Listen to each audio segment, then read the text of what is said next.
আজকে আমরা একটু ডিফারেন্ট টাইপের গল্প শোনাবো, তাই না সাফান? জি। এখন আমরা যাচ্ছি কোথায়? মসজিদে। আসসালামু আলাইকুম। ওয়ালাইকুম সালাম। মসজিদে যাচ্ছি মাগরিবের নামাজ পড়তে। আর সাফান তার সাইকেলটা বের করছে কোথা থেকে, বাসা থেকে নাকি গ্যারেজ থেকে? গ্যারেজ। তাহলে সাফান আমরা চলো, আমরা বাসার সামনে যাই, তারপর আমরা গল্পটা শুরু করতে থাকি, বুঝছো? চলেন। ডিটেলস বলবো তখন। সাফান আমাদের ব্যাকইয়ার্ড থেকে এখন বাসার সামনের দিকে চলে যাচ্ছে। সাফান খুবই এনজয় করে সাইকেল নিয়ে বের হতে। তাহলে এবার মূল গল্পে যাই। গল্পটা হচ্ছে, কানাডা নিয়ে অনেক ব্লগ করেছি, তাই না? তো আজকের ব্লগে যেটা দেখাবো সেটা হচ্ছে কানাডার ছোট শহরে বসবাসের যে কী টাইপের মজা তার একটা এক্সাম্পল দিব। মানে এত ভালো লাগে যে জিনিসটা আমার, সেই জিনিসটাই আজকে আপনাদের সাথে আমি শেয়ার করব। সেটা হচ্ছে, এটা হচ্ছে আমাদের বাসা, আমরা এই বাসায় থাকি, মানে আমার বড় ভাইয়ের মূলত বাসা। তো আমরা এই বাসার থেকে কত কাছে একটা মসজিদ আছে, এবং সেই মসজিদে আমরা কিভাবে নামাজ পড়তে যাই, এবং মসজিদের এনভায়রনমেন্টটা আশেপাশে সব কিছু মিলিয়ে আমাদের এই আনন্দটা আপনাদের সাথে আজকে আমি শেয়ার করব। তাহলে হাঁটি আর কিছু গল্প করতে থাকি। তার আগে গেটটা বন্ধ করে দিই। এখানে দেখেন, বাসার সামনেই হচ্ছে রাস্তায় গাড়িটা পার্ক করা থাকে। আমার গাড়িটা এইভাবেই কিন্তু সারা রাত পার্ক করা থাকে। পেছনে গ্যারাজ আছে, কিন্তু দেখা যাচ্ছে গ্যারাজে ওই গাড়িটা কিন্তু ওইভাবে রাখা হয় না, সাধারণত বাসার সামনে রাখে সবাই। এবং এই জায়গাটা বেসিক্যালি কিন্তু পার্কিংয়ের জন্যই। আপনি যদি খেয়াল করেন, এখানে মার্ক করাও আছে। এই দেখেন, মার্কটা উঠে গেছে। সাফান একটু দেখো, এখানে একটা মার্ক আছে।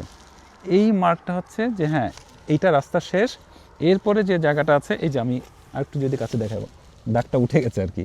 যাই হোক, তো এই দাগটা হচ্ছে পার্কিং এরিয়াটাকে ডিভাইড করে দিছে। তার মানে এইখানে কিন্তু কেউ ড্রাইভ করবে না, এটা শুধুমাত্র পার্কিংয়ের জন্য। আমি যদি আরেকটু সামনে যাই, সাফন একটু দেখাতো বাবা, ওই যে বাসাটা, ওই বাসাটা হচ্ছে, ওই বাসায় হচ্ছে আমার সেজো ভাই থাকে, এবং ওই গাড়িটা দেখতে পাচ্ছেন, ওটা আমার ভাইয়ের। তার মানে কি, আমরা দুই ভাই কিন্তু একদম রাস্তার এপার আর ওপারে থাকি বলতে পারেন। এইবার এইখান থেকে হাঁটতে হাঁটতে আমরা মসজিদে যাব। দেখেন কতটুকু সময় লাগে। সাফওয়ান প্রতিদিন যেটা করে সেটা হচ্ছে সাইকেল চালাতে চালাতে মসজিদে যায়। এটা তার মজা, আর কিছু না। আমি হেঁটে গেলে হয়তো বা লাগবে 2-3 মিনিট, আর সাফওয়ান সাইকেল নিয়ে যায়, সেটা সাফওয়ানের একটা মজা। তো এইখানে যেটা হয় যে সাইকেলের রাস্তাটা, মানে ওয়াকওয়ে যেটা, মানে আমরা যেটাকে ফুটপাথ বলি মূলত, এই ওয়াকওয়েটাই কিন্তু আসলে সাইকেলের জন্য ইউজ করা হয় অনেক ক্ষেত্রে। হরিণ ছিল। সাফওয়ান কি বললে বাবা? চিল্লাচ্ছিলাম, শুনিনি। হরিণ পাওয়া গেছে। হরিণ কোথায়? হরিণটা আপনি এখন যেখানে দাঁড়িয়ে আমার ভিডিও করছেন, আমার সোজা সোজি। তাই? তাহলে চলে আসো বাবা, আমরা দেখি হরিণটা দেখতে পারি কিনা। এটাও কিন্তু মজার একটা ব্যাপার। আমাদের এই এলাকায় কিন্তু বেশ হরিণ আছে, মানে যখন তখন হরিণ দেখা যায় এখানে, এবং রাস্তার মাঝখানে দেখা যায়, তারা অনেক সময় পারও হয়। হ্যাঁ সাফন, এই প্লটের মধ্যে ঢোকাতো।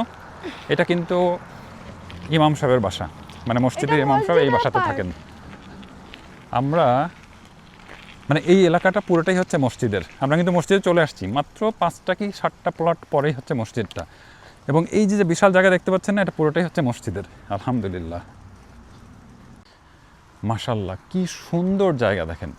এটা কিন্তু পুরোটাই মসজিদের জায়গা। আমি বললাম এটা হচ্ছে ইমাম সাহেব থাকেন, আর এইটা হচ্ছে, এই যে ডান দিকে, এইটা হচ্ছে মসজিদ। আলহামদুলিল্লাহ। আমরা, আর এই যে সামনে যে জায়গাটা দেখতে পাচ্ছেন পাকা, এই জায়গাটা মূলত হচ্ছে পার্কিং এরিয়া, মসজিদের পার্কিং এরিয়া। মসজিদে যারা নামাজের জন্য আসে তাদের জন্য পার্কিংয়ের ব্যবস্থা হচ্ছে এই জায়গাটা। সাফওয়ান, হ্যাঁ, তোমার হেলমেটটা কোথায় বাবা? হেলমেট আনোনি? না, হেলমেট নিয়ে সাইকেল চালাতে হয়, তাই না? হেলমেট আমার কাছে আপাতত নাই। নাই মানে হারিয়ে গেছে? না, আমি এখনো কিনিনি, কিনবো পরে ইনশাআল্লাহ। আচ্ছা ঠিক আছে, কিনতে হবে তাহলে। হেলমেট ছাড়া সাইকেল চালানো যাবে না এখানে, তাই না বাবা? হ্যাঁ, নিয়ম নাই আর কি। ঠিক। তাহলে আমরা যেটা চেষ্টা করছিলাম সেটা হচ্ছে যে হরিণগুলো দেখার। হরিণগুলোকে আমরা মিস করেছি। হরিণের ব্যাপারে কথা বলে রাখি, এই এলাকায়, শুধু এই এলাকা না, কানাডাতে হরিণ কিন্তু এরকম অবাধে বিভিন্ন জায়গায় ঘুরে বেড়ায়। একটা রুলসই আছে কানাডাতে, যে একটা টাইম বাঁধা আছে, এই সময়টাতে হরিণ শিকার করা যাবে, আর বাকি সময়টাতে হরিণ শিকার করা যাবে না। আপনার হাতের কাছ দিয়ে ঘুরে গেলেও কিন্তু হরিণকে কেউ কিছু বলতে পারবে না। এটা হচ্ছে কানাডার রুলস। তো আজকে আমরা হরিণটা দেখাতে পারলাম না, নেক্সট যদি কোনো ব্লগে আমরা আনতে পারি ইনশাল্লাহ দেখাবো। তারা দল বেঁধে বেঁধে দেখা যাচ্ছে 3-4টা একসাথে মিলে ঘুরে বেড়ায় আমাদের এই এলাকাতে, প্রায়ই দেখা যায় সকাল বিকাল, বিশেষ করে সন্ধ্যার দিকে একটু বেশি দেখা যায়। তো মসজিদের দিকে একটু যাই, মসজিদের এক্সটার্নাল কিছু কথা বলবো আমি, এটা নিয়ে ডিটেলসে আমি যাচ্ছি না আজকে, কারণ এই মসজিদটা নিয়ে, এটা কিন্তু একটা ঐতিহাসিক মসজিদ কানাডার। তো এই মসজিদটা নিয়ে প্রায় 3 বছর আগে আমার একটা ডিটেল ভিডিও আছে, আমি আমার এই ভিডিও ডেসক্রিপশনে ওই ভিডিওর লিঙ্কটাও দিয়ে রাখবো, যেন আপনারা চাইলে দেখে আসতে পারেন। তো আসুন আমরা একটু মসজিদের সামনের দিকে যাই। এটা যেটা বলেছিলাম, এটা কিন্তু পার্কিং এরিয়া। আমরা একটু ভিডিও দেখে শুনে করতে হবে, কারণ ওইখানে এক মহিলাকে দেখা যাচ্ছে, মুসলিম মহিলা, উনি মসজিদের সামনে যে ফুলের গাছগুলো আছে ওইটা নিয়ে পরিচর্যা করছেন। তো আমরা একটু দেখে শুনে ভিডিও করব এখানে, ঠিক আছে? মসজিদের বাইরে একটু পরে করতে হবে, ওই যে বললাম ওনারা গাছগাছালি নিয়ে একটু পরিচর্যা করছে। এই ফাঁকে জাস্ট ভেতরটা একটু দেখাই। এইটা হচ্ছে মসজিদের মূল পার্ট, এইখানে ছেলেরা মূলত নামাজ পড়ে, আর উপরের পোর্শন হচ্ছে মেয়েরা। এটা নিয়ে ডিটেল ভিডিও আছে, দেখে নেবেন, এত ডিটেল আমি যাচ্ছি না। তো এই মসজিদটা আমার কাছে এত ভালো লাগে, আলহামদুলিল্লাহ, মসজিদে আসলে সবারই সবসময় ভালো লাগারই কথা, সেই সূত্রে হয়তো আমার এখানেও হয়তো ভালো লাগে। তো এইখানে দেখেন উপরে ফাঁকা জায়গা, উপরে হচ্ছে গ্লাস দেওয়া, মানে ডে লাইটটা যেন খুব ভালোভাবে মসজিদের ভিতর ঢোকে। দেখেন মসজিদের মধ্যে কিন্তু সূর্যের আলোই দেখতে পাচ্ছেন, তাই না? এই যে আমার মুখে কিন্তু এখন সূর্যের আলো পড়ছে। তো মাগরিবের সময় আর কিছুক্ষণ পরে, এখন বাজে হচ্ছে 8:30 মতো মনে হয় বাজে, কয়টা বাজে, হ্যাঁ 8:31 বাজে এখন। আজকে হচ্ছে মাগরিবের ওয়াক্ত হবে, আপনারা একটু অবাক হবেন শুনে, অনেকেই অবাক হবেন হয়তোবা। সূর্য ডুববে কয়টা, 15-10টার দিকে হয়তোবা। আর আজকে মাগরিবের জামাত হচ্ছে রাত 9:55, মানে 10টার ঠিক 5 মিনিট আগে হচ্ছে মাগরিবের জামাত। তো আমরা ইনশাল্লাহ মসজিদে নামাজ পড়তে আসবো কিছুক্ষণ পরে। তো কানাডাতে গ্রীষ্মকালে অর্থাৎ সামারের দিনটা এত বড় হয়ে যায় যে মাগরিবের নামাজ এইটা সরতে সরতে আমার যতদূর মনে পড়ে রাত 10:25 পর্যন্ত, অর্থাৎ রাত 10:25 আমরা মাগরিবের নামাজ পড়বো কিছুদিনের মধ্যে ইনশাল্লাহ। তারপরে আবার দিন ছোট হওয়া শুরু করবে। আবার শীতকালে কিন্তু ঠিকই উল্টা, দিনটা এত ছোট হয়ে যায়, মানে এই দিন শুরু হতে হতে দেখা যাচ্ছে মাগরিবের ওয়াক্ত বিকালে চলে আসে। তো এইটাই হচ্ছে মোটামুটি আমাদের নামাজের সময়ের গল্প বললাম।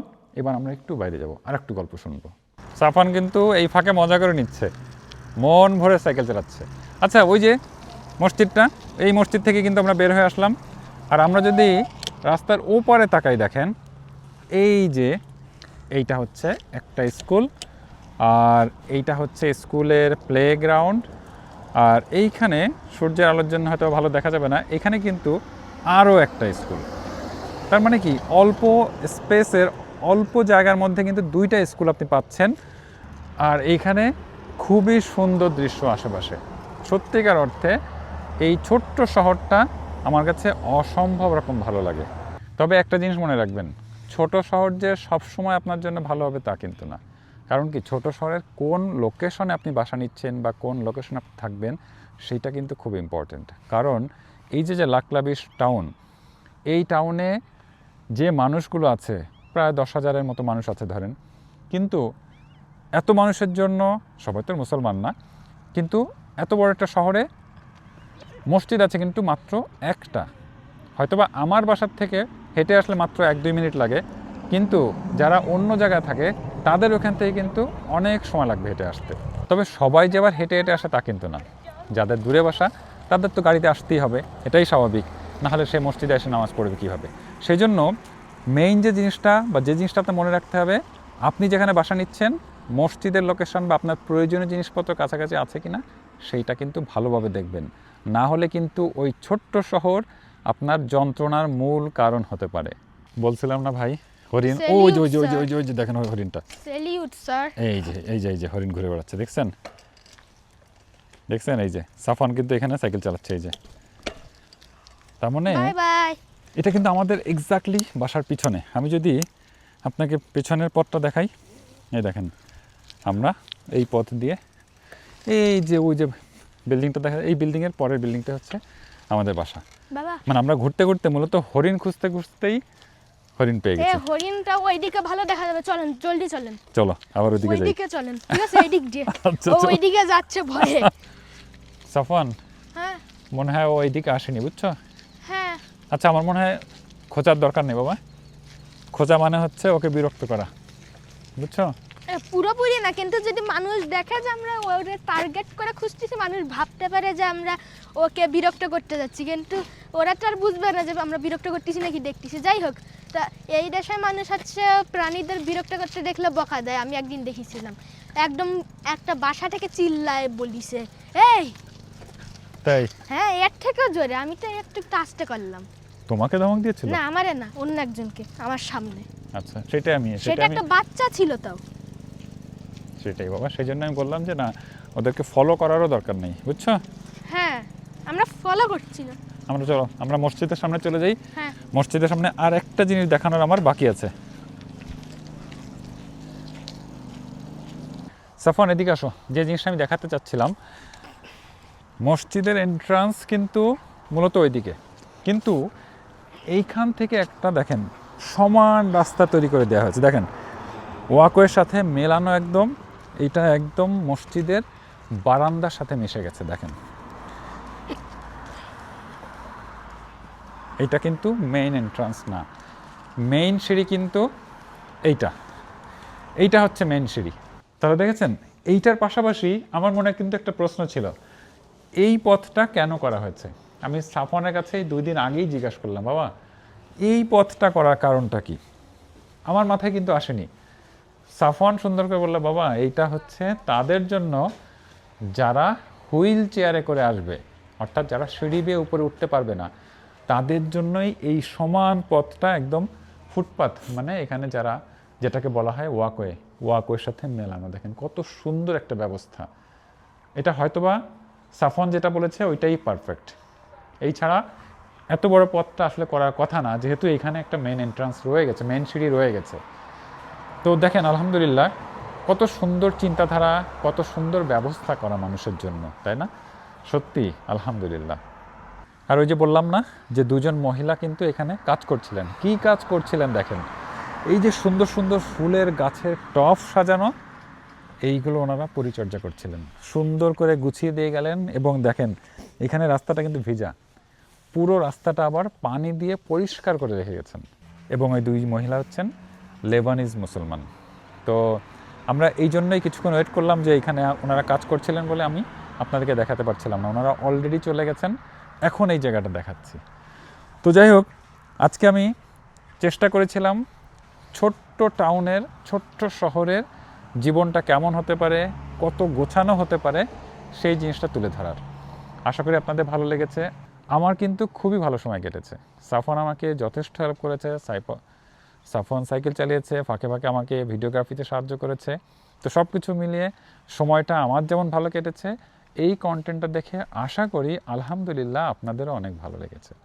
আপনারা আমাদের জন্য দোয়া করবেন, আমরাও আপনাদের জন্য দোয়া করতে থাকবো ইনশাআল্লাহ। আসসালামু আলাইকুম।